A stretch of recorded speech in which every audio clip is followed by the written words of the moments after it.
there are so many players that benefit from being able to participate in a best-on-best tournament. So when we narrow it down to 5 players, it's not that other players aren't worthy. It's just that we're looking at who could benefit the most from this tournament. I'm going to start with Sidney Crosby. You probably scratch your head. How does he benefit? It's not that he benefits, his legacy benefits for sure. But it's every single player on Team Canada that's going to benefit from being around Sidney Crosby on a day-in, day-out basis, watching him operate, watching how he goes about the business of playing, about preparing for a big game, and handling himself. You look at his Cole Harbour twin, Nathan MacKinnon. He's won everything, including the MVP at the Four Nations tournament. And certainly, watching Sidney Crosby operate, for him and for every other player, that's going to benefit every single player on that team going forward.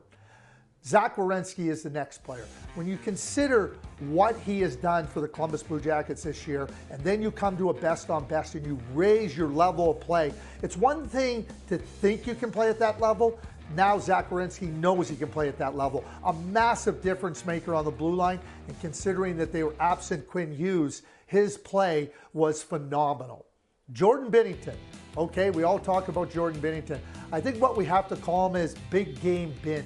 Because the bottom line is when the stakes are high, Jordan Binnington at his very best. And there's no game that has bigger stakes than a best-on-best. The Four Nations, the Olympics in 2026, a Stanley Cup, Game 7. Those are areas where you expect the best from your players. And Jordan Binnington delivered in a big way.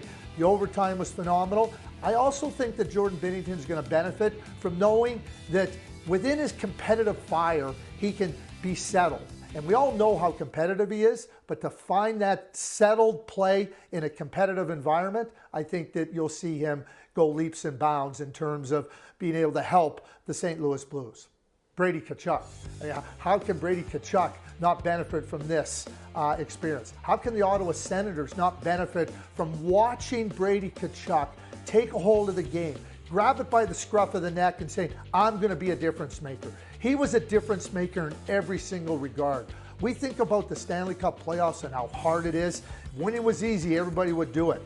Brady Tkachuk shows the way that you're going to have to pay a price. You're going to have to exact a price from your opponent if you want to win. He was simply brilliant in all regards.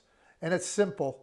Connor McDavid gets the winning goal in overtime. We saw him just fall short in Game 7 last year in the Stanley Cup Final. And how that impacted him in terms of, boy, I now feel that like how much more I want to win. Well, now he's got a win under his belt. He's got a defining difference-making play, a defining difference-making goal that will only help him. And understanding that when your moment comes that you can take advantage of it, I think that is huge for Connor McDavid. You get into a best-on-best, you're not going to be able to get multiple chances. But when you do, you got to be able to take advantage of them. That's exactly what Connor McDavid did, and this is only going to help him and the Edmonton Oilers as they move forward in their quest for a Stanley Cup.